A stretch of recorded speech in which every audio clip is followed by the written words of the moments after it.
Assalamualaikum. This is Humayet Asif. Welcome back to my YouTube channel. In this video, I am showing an Arduino based smart humidity and temperature measurement project using the DHT11 sensor. Is a useful and popular project for many Arduino enthusiasts. With this project, you can create a reliable and accurate sensor system for measuring temperature and humidity in various environments. The DHT11, also named as AM2302, is a digital output relative humidity and temperature sensor.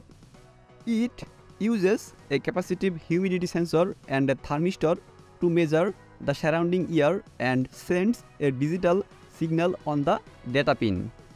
This project, you will need an Arduino board, a DHT11 sensor and 16x2 LCD.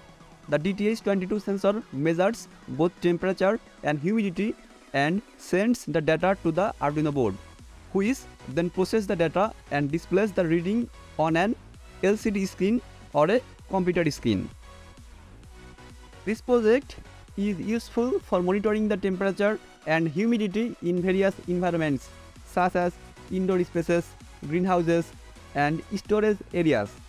It's also a great way to practice your Arduino skill and learn more about sensor technology.